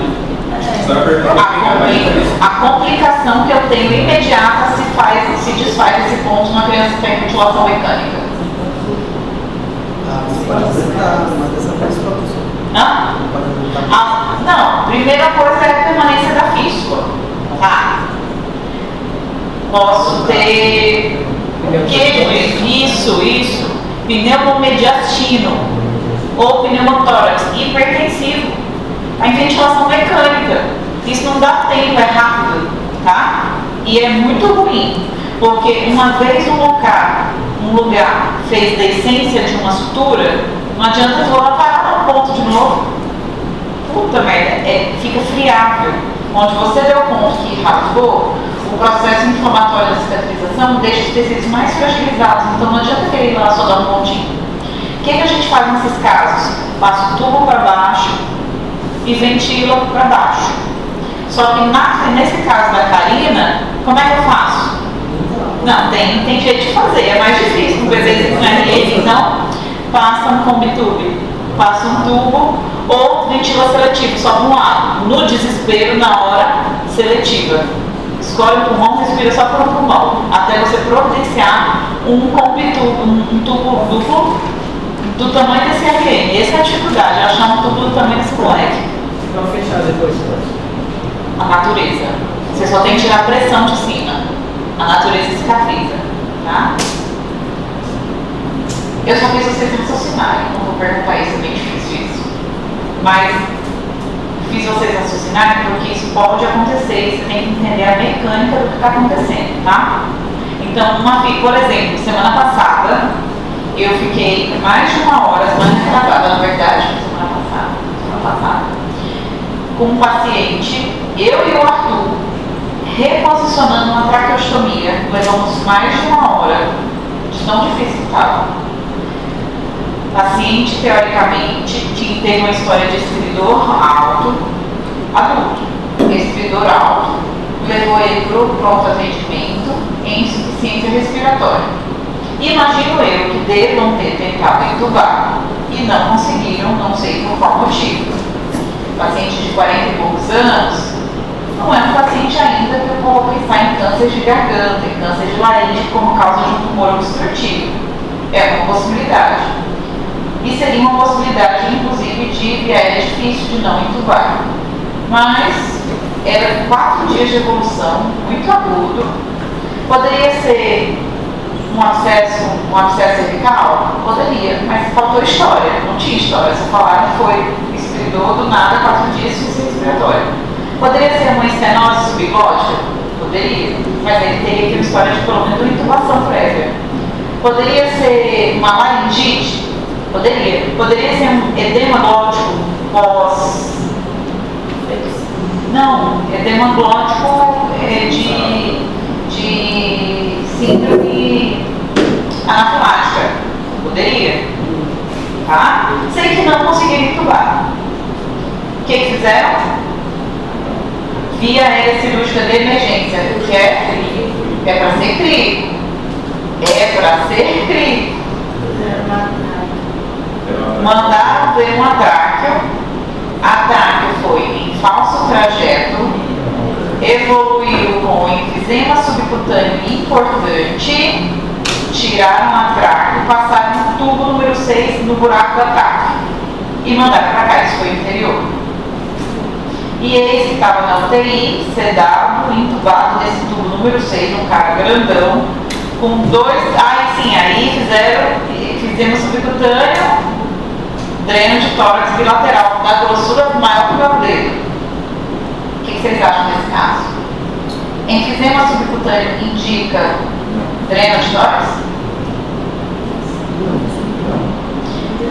Traqueostomia pode fazer pneumotórax hipertensivo? Até pode. Até pode. Mas eu não acredito muito nessa possibilidade, porque quando eu leio lá a justificativa da diálise cirúrgica, está como enfisema subcutâneo. E são coisas distintas. Ao meu ver, foi de fato enfisema subcutâneo, a pessoa se desesperou, porque ele já estava em insuficiência respiratória, porque foi o motivo que levou ele a ser entubado, foi por isso que ele foi para o hospital. Aí fizeram enfisema subcutâneo, porque a tráqueo fez falso trajeto para o subcutâneo, se desesperaram e mandaram ver o tubo, tá? E o tubinho. E aí eu cheguei lá, não tem que pedir uma avaliação. Aí era um cara grandão com tubinho 6. Posso deixar o paciente com tubinho 6? Não, né? E outra, o motivo dele é de desconforto respiratório. Então eu tinha que dar uma olhadinha na garganta dele e tinha que botar uma tráqueo de fato, porque não iam acordar ele com tubo na garganta. E assim, teve alguma coisa errada também, porque esse tráqueo foi difícil, né? Tinha que avaliar como é que tinha sido. Levei o homem no centro cirúrgico. Nossa Senhora, pensa no sufoco. A tráqueo estava muito baixa, estava para lá do sexto anel. Aqui é a traqueia. Aqui é a porção alta, laríngea, primeiro, segundo, terceiro anel. Porção anterior da traqueia, porção lateral da traqueia, posterior esôfago. A tráqueo estava 1, 2, 3, 4, 5, 6, lateral. Não, estava lá na Karina. A gente estava puxando, estava muito baixo, de 4 tórax e muito lateralizada. Eu não sei como é que aquela criatura conseguiu passar aquele tubo naquele buraco, até agora, porque a gente ampliou a incisão para conseguir ver, com luz, com o paciente anestesiado, com sedação, com todo o posicionamento, com 2 cabeças do pescoço, a gente não conseguia achar o buraco. Quem dirá a criatura do paciente parado, sei lá. Então, assim, algo muito estranho aconteceu nesse caso. Aí, qual foi a nossa decisão? É o mesmo raciocínio para arma de fogo e arma branca, esofágico traqueal. Então, tiro da traqueia. O que a gente tem que fazer? Vai dar ponto? Não, cicatriza sozinho. O que eu preciso fazer é com que a ventilação mecânica não estimule a permanência do trajeto. Eu tenho que botar um cuff para baixo do orifício. O problema é que limita lesões baixas. Então eu trouxe a traqueostomia dele para a posição normal. O problema é a cânula de traqueostomia, ela tem um limite do tamanho, né? E aí a gente passou a cânula maior que a gente tinha e graças a Deus foi na sorte, porque a gente não tinha medida. Era o tubinho 6 que estava ventilando ele. Se eu tirasse, não conseguisse passar, estava lascada. A traqueia está amassada, um buraco, né? Então a gente passou a cânula e ela deu certo. O cuff, quando eu insuflei, estava para baixo da traqueostomia prévia. E eu sei disso como? Não tinha escape aéreo. Porque se tivesse escape aéreo, ia estar vazando um buraco saindo aqui na ferida operatória. ia perpetuar. Isso era um problema. Eu ia ter que entubar ele seletivo, ia ter que fazer alguma coisa. Deixar outro tubo é outra coisa. Traqueostomia não deu o tamanho. O que ele faz? Tubo. Porque a traqueostomia tem limite, o tubo não. Só que qual é o problema disso? Seletivar. Mas às vezes acontece ter que fazer essas coisas de exceção, tá? Então, esse é um caso bom para mostrar o que não fazer. Tinha que a criatura se meter a fazer uma traqueostomia na urgência? Era para ter feito um clico, gente. Clico. Foi lá dentro do tórax, criou um pneumotórax que não existia, com um dreno calibroso. Gente, pneumotórax se trata de um dreno fino. Você não precisa de um dreno calibroso, é ar. Você não tem sangue, você não tem pulso para precisar de um dreno calibroso. Então o cara vai ganhar um encarceramento pulmonar, porque tem complicações. Ganhou uma ventilação mecânica, sabe Deus quando já fazia dias que ele estava daquele jeito. Acho que já fazia pelo menos uma semana quando a gente viu ele. E ainda passou alguns dias ainda entubado, anestesiado mesmo com a traque, tá? Então foi uma sequência de coisas estranhas. Não sei o que... Na garganta, depois que terminou, eu fui lá endoscopar, normal. Não sei qual é o motivo que levou ele ao hospital até agora. Tá? Então, só para vocês raciocinarem a respeito de via aérea, é mecânica. Se tem lesão na traqueia, o tubo do cuff tem que ficar para baixo. Se o paciente estiver em ventilação mecânica. Se não tiver, aí tudo bem. Ele só não pode estar fazendo tal salto, porque senão não fecha o buraco. Tá? A broncoscopia, o ecocardio, eu já falei para vocês, é só para avaliar malformações associadas de grandes vasos ou cardíaco e ultrassom real também pelo mesmo motivo. Aqui, eu vou só repetir o que a gente já falou. Tipo A, algumas particularidades de tipos específicos. Tipo A, eu tenho uma maior incidência de poligramia. Por quê? Porque não tem comunicação molécula-embólica. Por isso, maior prematuridade, também uma maior relação com síndrome de Down e atresia de duodeno. O abdômen do bebê, ao nascer, é escapado, assim como o tipo B, que também não tem comunicação, uma opacidade abdominal ao raio-x. Uma maior incidência de atresia duodenal também. E por isso, no transoperatório, no intraoperatório, tem que dar uma olhadinha no duodeno, assim como na apendicite a gente vai ver divertículo de Meckel, faz parte da apendicectomia, correr o hígado terminal por oportunidade, tem que fazer também essa inspeção do duodeno no transoperatório. Afinal, está obstruído. Aí adianta tu reconstruir o trânsito, liberar a dieta e aí no duodeno está obstruído também? Não, então faz parte da cirurgia fazer essa busca ativa. No tipo E ou tipo H, o problema é que como não tem atresia, esse diagnóstico pode passar despercebido. E aí eu não vou ter quadros obstrutivos, mas eu vou ter a criança que comeu, sufocou, comeu, tossiu, comeu, fica roxa. E as pneumonias broncoaspirativas recorrentes. Além de chorou, distendeu a barriga, porque ele faz valsalva. Então ele joga ar forçado para dentro do abdômen. Por sua vez, isso faz com que tenha episódio de refluxo também maior. Pela mesma coisa que a gente se ambuzar demais, volta. Então, aqui é como se eu estivesse ambuzando demais, pode voltar. Tá? É um diagnóstico diferencial nas crianças internadas com pneumonias de repetição. Aquela criança que não sai do cosmo. Tem que talvez ser investigada para isso aqui.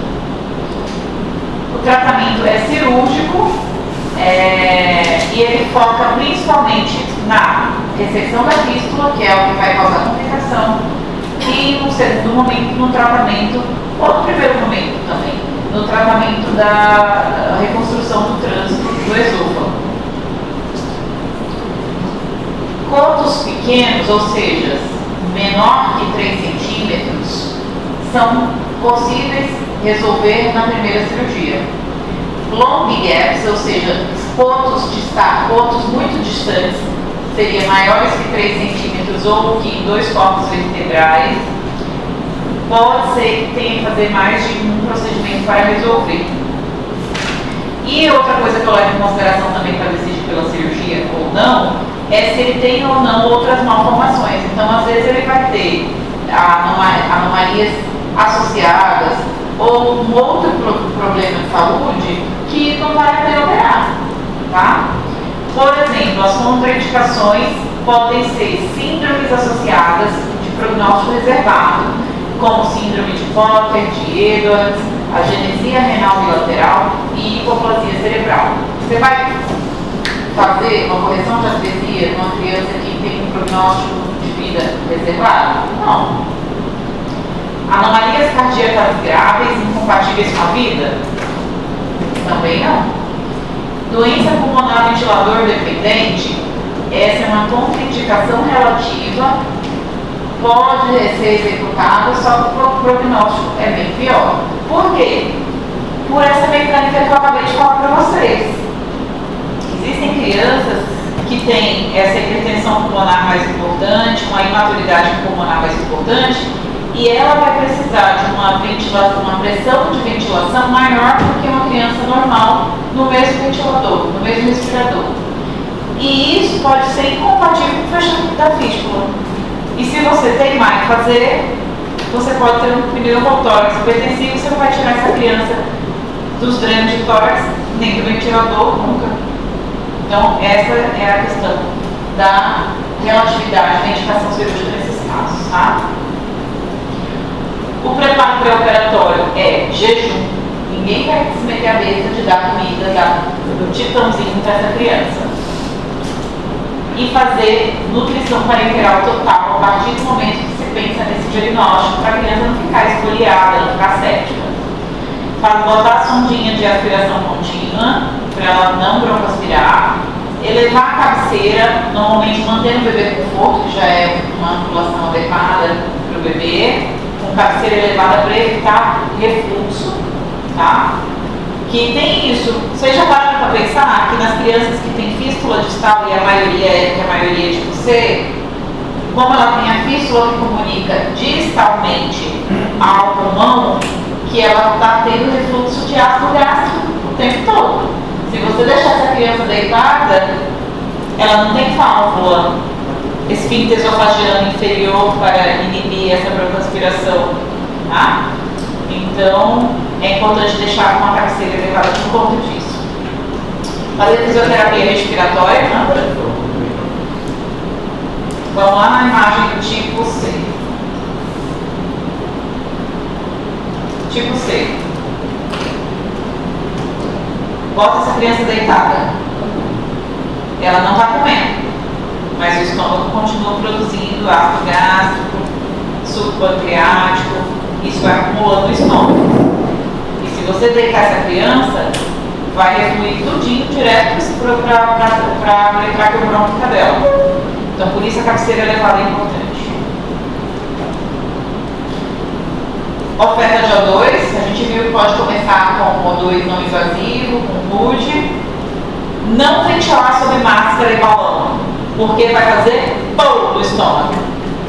Num momento de ventilação de pré-oxigena, esse bebê não pode ser pré-oxigenado, porque senão pode fazer ruptura gástrica. Aí complicou, tá? Então tem que intubar a sequência rápida, sem ventilar. Nem pode colocar no CPAP sem ter resolvido a fístula, porque vai fazer válvula de balão do mesmo jeito. Tá? E se tiver uma fístula distal, tipo C, concorda que até a ventilação mecânica já com tubo endotraqueal pode fazer isso? Então tem que ter cuidado nessa pressão, inclusive, de ventilação. E por isso que é urgente resolver a fístula, não a atresia. Porque a fístula que pode matar, pode causar complicações mais sérias. Fisioterapia respiratória, iniciar antibiótico, tanto para sepse neonatal como para broncoaspiração, AMP e GENTA. Acesso venoso, não realizar Por quê? Porque aí vai ser meu foco cirúrgico, meu sítio cirúrgico. Então, tira o acesso do pescoço. Faz tórax, faz qualquer outro canto. E nos casos de long gap, a gente pode precisar de gastrostomia ou jejunostomia alimentar até o tratamento definitivo. Porque long gap é os cotos grandes. A gente vai ver aqui. Tratamento da fístula tipo C e tipo D. É aquela que tem fístula distal e proximal. Indicada 24 horas após o diagnóstico e estabilização. Então, primeiro estabiliza a criança, está desidratada, tem distúrbio hidroeletrolítico, tem sinais de sepse, já está entubada, estabiliza e indica o mais rapidinho possível. A cirurgia pode ser tanto convencional, ou seja, através de toracotomia extrapleural posterior direita, a incisão desse bebezinho aí, ó, colocou de lado, tirou o ombrinho da frente, levanta a escápula e faz uma incisão. E descola, nessa imagem lá de cima, vocês veem que corta pele, tecido celular subcutâneo, músculo intercostal, mas não entra na pleura, não precisa. Descola a pleura até chegar no mediastino. Por isso, extrapleural posterior. Mais ou menos no quarto, quinto espaço intercostal, até chegar lá na comunicação lá, ó, de traqueia com o esôfago. Procura primeiro o esôfago distal, procura a traqueia, procura o esôfago distal e vê onde está a fístula. Quem é esse amarelinho, esse fio amarelinho aí, passando aí no meio da imagem do meio?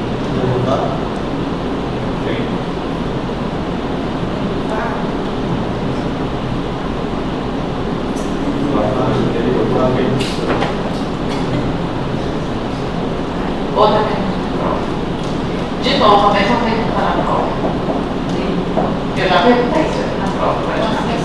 Formas diferentes. Acessório? Infusória? Gente, eu tenho esôfago e tenho traqueia. Quem é que corre no suco traqueosofágico? Laringeu recorrente. Suco traqueosofágico, laringeu recorrente. É o laringeu que vai vir lá do tórax até a laringe. Você tem o direito e esquerdo. Mas laringeu recorrente é lado esquerdo. Não, você tem dos dois lados. Ele recorre dos dois lados. Laringeu recorrente vem do tórax bilateral. Mas é porque acho que ele está falando que só o esquerdo que vai até o coração desce e sobe. Não.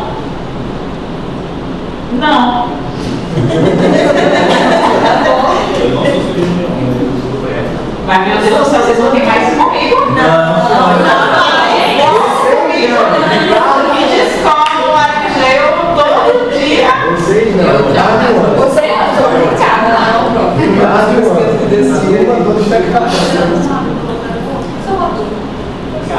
No ritmo de anatomia, eles botam tudo como? é, foram dois mundos. Laringeu recorrente do lado esquerdo.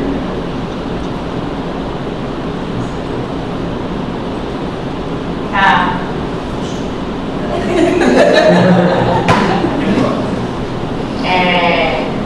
Recorrente, bilateral, subtraqueosofágico, tá? Laringeu recorrente. Ramo do vago.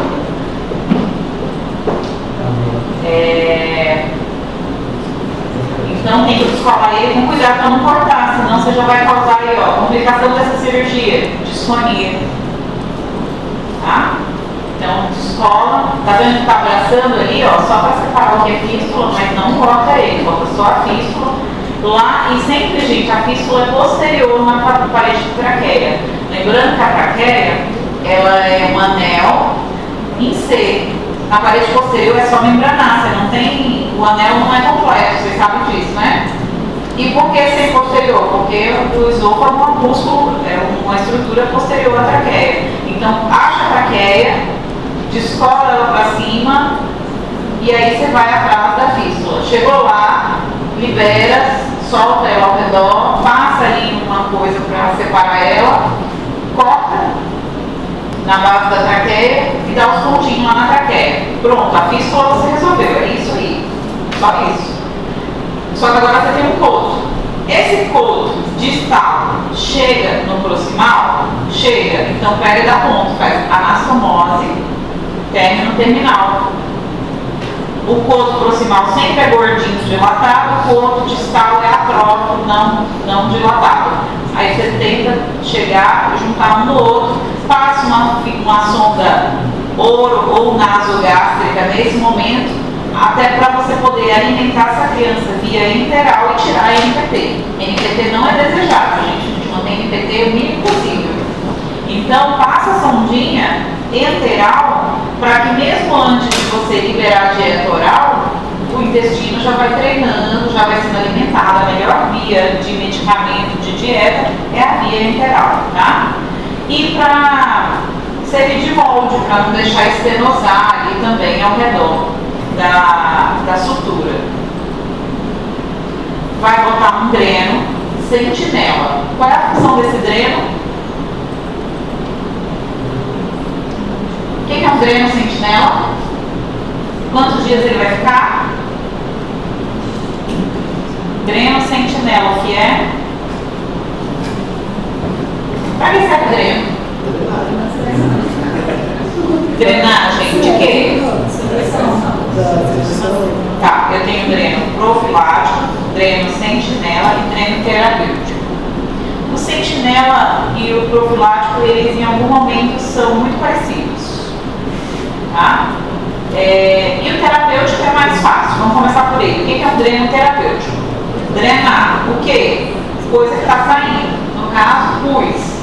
Então, em cirurgias infectadas, o dreno sabidamente é necessário e ele é terapêutico, porque eu sei que tem infecção e eu não quero que essa infecção acumule nas profundidades. Então, a gente deixa um caminho orientado para a infecção por pus vir para fora. Tá? Isso é um dreno terapêutico. Eu fiz cirurgia, sangra, certo?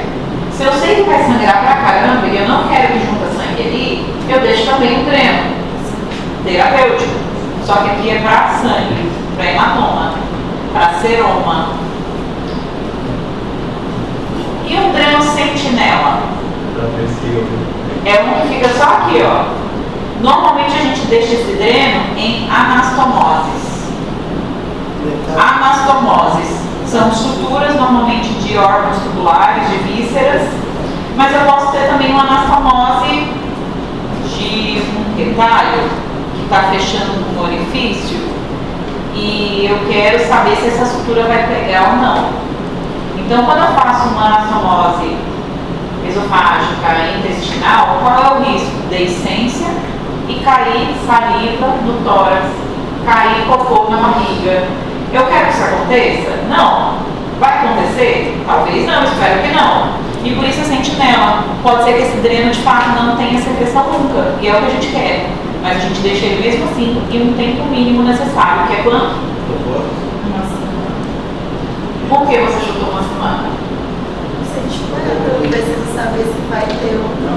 Mas quanto tempo? 7 dias, 7 a 14 dias. Quem diz isso? As fases de cicatrização. É o tempo que o organismo minimamente precisa para fazer um trajeto naquele caminho do dreno, ou é o período da deiscência.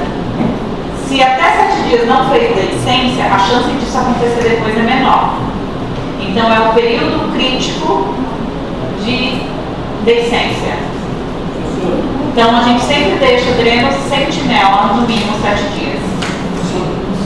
Existe três aí, terapêutico, esse sentinela e o outro que consegui acompanhar. Terapêutico, sentinela e o profilático. O profilático é o que eu coloco, ele é sentinela? É. Mas o sentinela, normalmente a gente usa realmente para deiscência, para anastomose. O profilático seria o meu da tireoide. Por que eu coloco ele? Eu quero que saia alguma coisa por ele? Não, vai sair um pouquinho, eu já espero um pouquinho de sangue. Mas qual é a grande função dele? Prevenir hematoma e seroma. Então ele está ali mais preventivo. Vai ter deiscência? Não. Não precisa esperar 7 dias para tirar ele. É terapêutico? Não, não tem hematoma. Ele é uma prevenção. Então mudou isso dele. Tá? A grande questão do sentinela é a questão de deiscência. Então você tem que ter anastomose de um intestino, do esôfago, de alguma comunicação que você não quer que essa comunicação seja furada. Por exemplo, eu vou fazer uma reconstrução uretero jejunal. A pessoa tem câncer de bexiga, não vai ter mais bexiga, eu vou pegar e vou jogar esse ureter dela dentro do intestino. Existem cirurgias assim, tá? Então, são anastomoses que você não quer perder. Por exemplo, um transplante é anastomose, só que aí a questão é a anastomose vascular, o dreno é profilático. Anastomose de víscera, aí o problema é da essência. Então, quando eu faço, por exemplo, um transplante hepático, eu tenho anastomose vascular, que eu vou deixar um dreno profilático, mas eu tenho anastomose importante da via biliar. Eu quero que a via biliar vaze? De jeito nenhum. Então, esse aqui é o sentinela. Então, na verdade, pode ser o mesmo dreno, mas a gente deixa ele com dois objetivos. Tá? Aqui é um dreno sentinela, porque eu tenho anastomose e eu quero ver se vai cair saliva aqui ou não. Tá? E a gente deixa essa criança, gente, entubada, em ventilação mecânica, com esse tubo baixinho, abaixo da nossa fístula ali de preferência, por mais 5 dias pelo menos. O que é curalizar?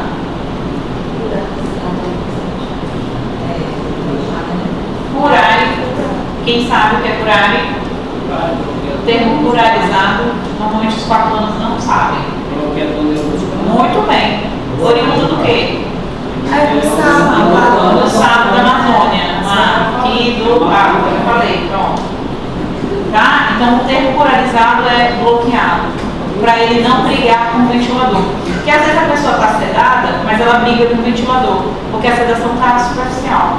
Então, ela tem que estar bem sedada e bloqueada. 5 dias, esse tempo aí, do maior risco de deiscência. E criança não fica quieta, criança chora, faz valsalva. Então, a gente deixa esses 5 dias, que é o período crítico dessa anastomose. Depois disso, o que eu tenho que fazer? Ó, deu tempo, deu 5 dias, deu 7 dias, não saiu nada, tá tudo certo. Tá passando a dieta interal. O que eu faço com ela? Dou comida? Alguém falou dieta? Dou comida? Mas antes de eu dar comida, eu tenho que fazer alguma coisa para checar se está tudo certo? Que exame? Qual? Simples? Aonde? Aonde? Como? Bebe, o bebê está entubado, sedado. A sondinha, ele já tem uma sonda, lembra? Está lá no intestino. Segue essa? Então tem que fazer o quê? Não vai tirar nada. Enquanto você não sabe se deu ruim, você deixa aquela sonda quieta no canto. Te dá ponto no nariz para essa sonda não perder. Não tira ela. Você passa uma outra sondinha baixa. Se você passar a sonda direto até o estômago, tu não vai ver a nossa região da cirurgia. Então você passa de novo só até o esôfago proximal, que nem você passou antes. Joga um contrastezinho para ver para onde está indo o contraste. Você espera que esteja indo para onde? Para o estômago. Espera que esteja vazando para o tórax ou... Não. Se tiver isso, ok, beleza, sucesso na cirurgia. Acorda o moleque e começa a dar comida oral. A outra forma de tratar esse caso é fazendo essa mesma cirurgia por vídeo. Pode ser toracoscopia, tá? E a questão dos long gaps. Então, isso aqui era a primeira cirurgia, você cortou a fístula, emendou, botou o dreno, passou sonda, fechou, foi-se embora. Só que quando o coto é muito longe um do outro, não chega. E aí? Aí a gente tem várias formas de tratar isso. Primeira providência, nesses casos, você não vai ficar segurando esse moleque com NPT muito tempo. E você também não conseguiu passar a sonda nasogástrica alimentar, nasoenteral.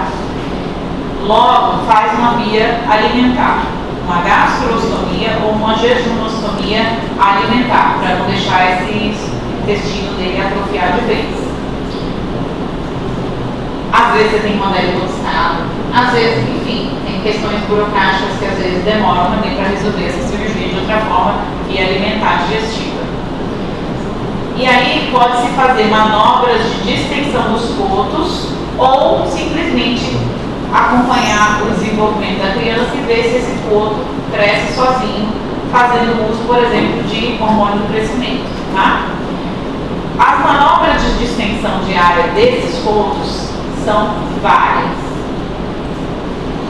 Ela pode ser avaliada mensalmente até 3 meses. Então, você tem 3 meses para dar conta de, senão, o que acontece? Acontece que a chance das crianças que não resolvem isso até 3 meses de conseguir resolver depois é pequena e essa criança vai tendo aumento do risco de morte por complicações. Por infecção relacionada à ventilação mecânica, por sexo de forma congênita, essa criança está na UTI desde que nasceu. Então, a chance dela vai diminuir.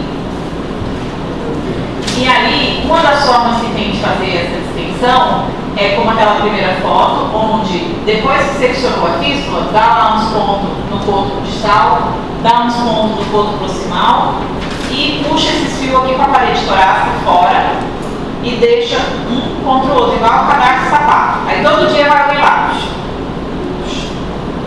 puxando até que um encontre o outro. Aí sim vai para a cirurgia definitiva fazendo as famosas, igual a gente já falou. Outra forma de fazer isso, quando as distâncias não são tão grandes, é essas incisões de relaxamento. A gente lembra que a musculatura esofágica, ela tem a camada cilíndrica e a longitudinal. Então, a gente secciona só a camada longitudinal, faz várias incisões só na camada longitudinal e puxa. Faz com que a gente ganhe alguns milímetros ou centímetros. Até que chega para anastomosar. Problema disso, desmotilidade. Você está seccionando as fibras que ajudam ali na peristalse. E está repuxando elas à força. Então a criança pode ter sequela de desmotilidade esofágica. Ela não pode acompanhar. Pode, é um dos riscos também.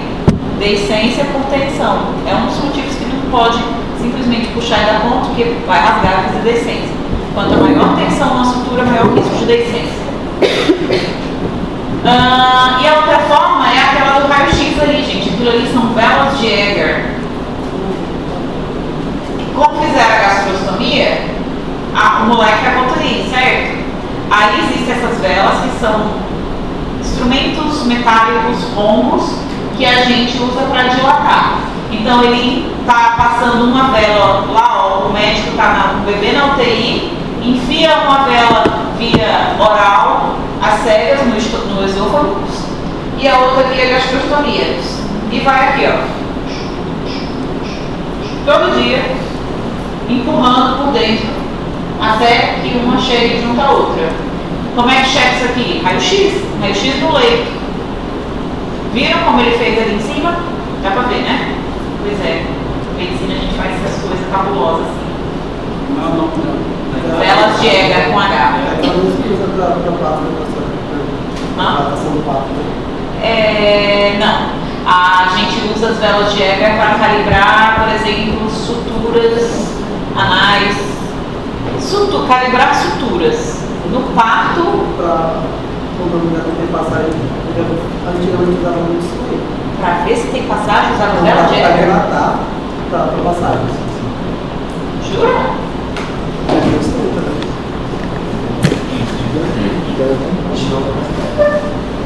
Sei não. Não, tô brincando, sei mesmo. Enfim. Olha aí, ó, via toraposcopia. Então a mesma cirurgia, só que via vídeo, ela é melhor, gente. Por quê?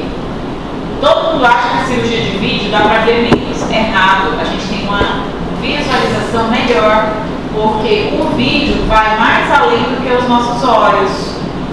Ele tem uma visão ampla de toda a cavidade, seja abdominal ou torácica. Então você tem uma visão mais ampla da cavidade do que fazer um corte aqui entre a costela e abrir, tá? Tem menor sequela musculoesquelética. Quando eu vou fazer a toracotomia posterior, eu corto a musculatura aqui, o serrátil, e aquilo ali fica uma sequela de escápula alada o resto da vida. Menor dor no pós-operatório, menor tempo de ventilação mecânica e melhor resultado estético. As contraindicações são relativas por conta de prematuralidade extrema, microsomia, instabilidade hemodinâmica ou respiratória. Por quê? Primeiro, limite de material. Material de vídeo, ele já é delicado para usar em adulto. Em criança, você tem que ter um negócio quase microscópico, assim, muito delicadinho, às vezes não tem à disposição. E o outro motivo é que para fazer cirurgia de vídeo, a gente precisa do pneu. E para eu conseguir ver, eu preciso murchar um pulmão. Nas cirurgias de vídeo abdominal, a gente joga gás dentro. Na tórax não precisa jogar gás, mas você precisa fazer intubação seletiva e deixar o pulmão do lado que você está mexendo murcho. Senão você não consegue ver, o pulmão está aqui, ó. Você não vê nada. Então, essa criança, lembra que ela está no ventilador porque ela não tem um pulmão bom? Como é que você vai deixar ela respirando só com o pulmão? Não dá conta. Então, uma das limitações é essa maturidade pulmonar, que mesmo entubado, mesmo na FI de 100%, às vezes ela não tolera, pode instabilizar e ter uma parada no intraoperatório. E aí, aquilo que a gente falou, depois de 7 dias, mete contraste via oral, não dá, porque o bebê não colabora. Então, vem uma sondinha alta e a gente espera que o contraste passe para o estômago sem derramamentos. Nessa primeira foto é isso que a gente está vendo. Na segunda foto, vocês estão vendo o quê? Sem ler a legenda.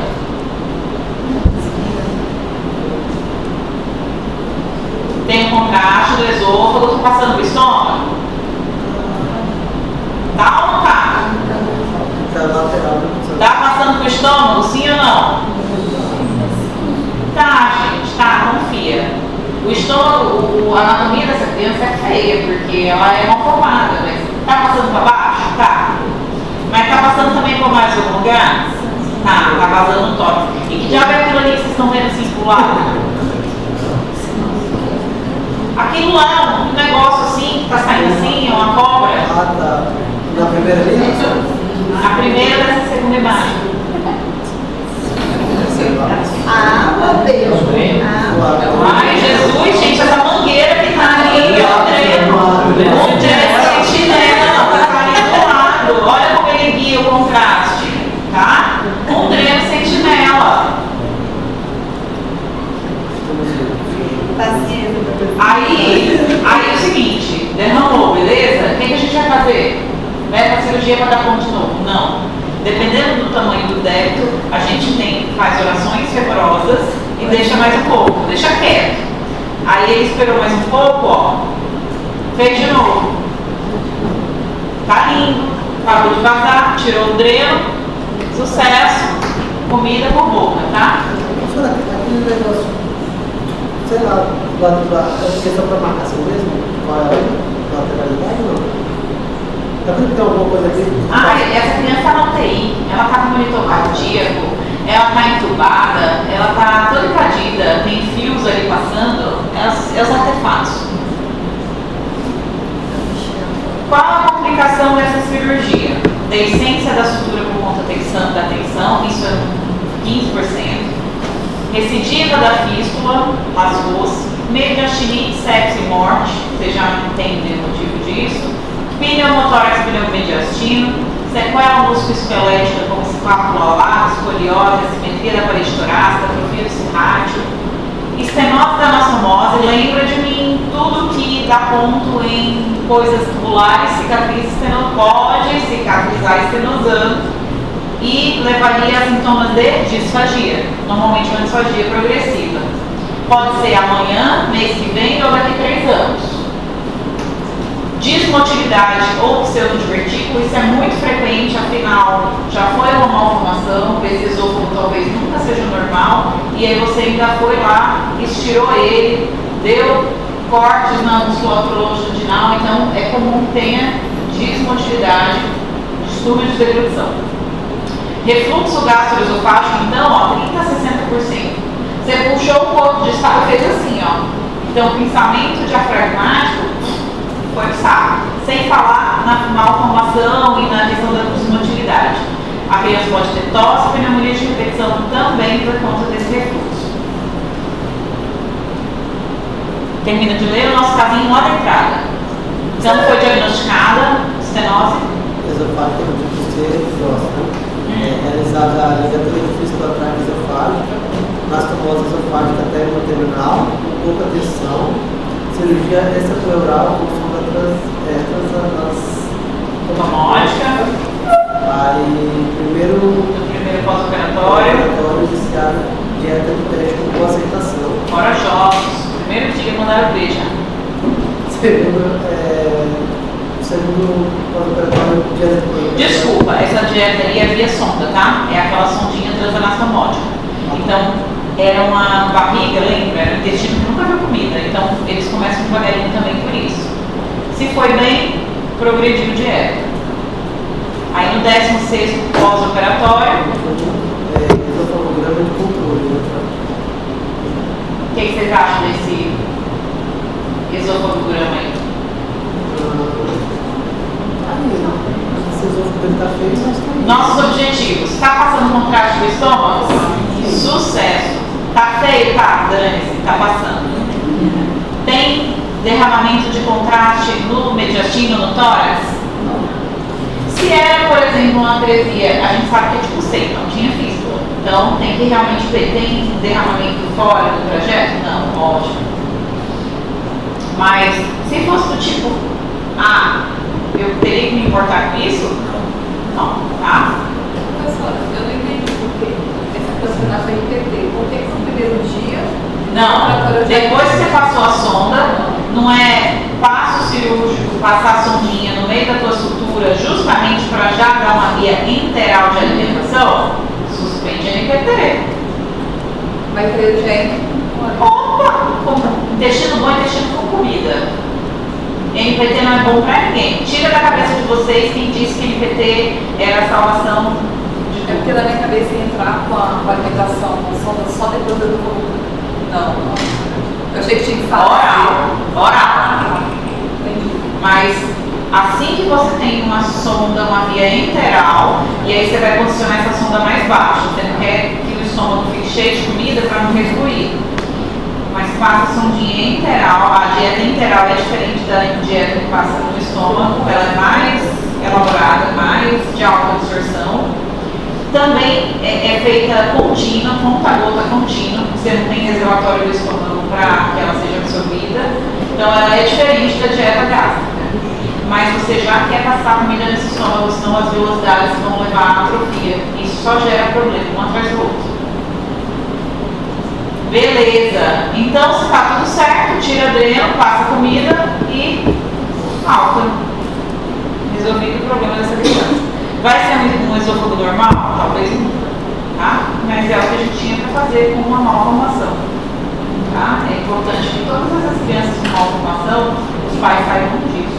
Porque às vezes acham que é obrigação de deixar a anatomia normal. Nunca, gente. Isso aqui é sequela para a vida toda. Tá? Dúvidas? Querem ir embora? Querem não? Quer ficar? Já tá o quê? Aí, ó. Então, professora, vai. Ó, só para avisar, eu pedi eu pedi para inverter cabeça e pescoço com o ciclo das provas, tá? Vocês sempre vão pior na segunda e vocês estão bem ruins na segunda. Então você vê, vai ser primeiro. Semana passada, todas as provas são As suas tem muito ruim, não? E as muitas sozinhas. Os outros são matérias. A senhora vai fazer xadrez? Não. 4, 5.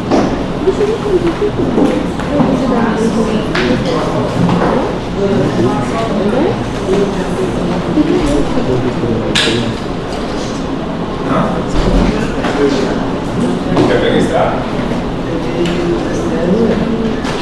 Tu vai Vai ter que pôr nada não, quem é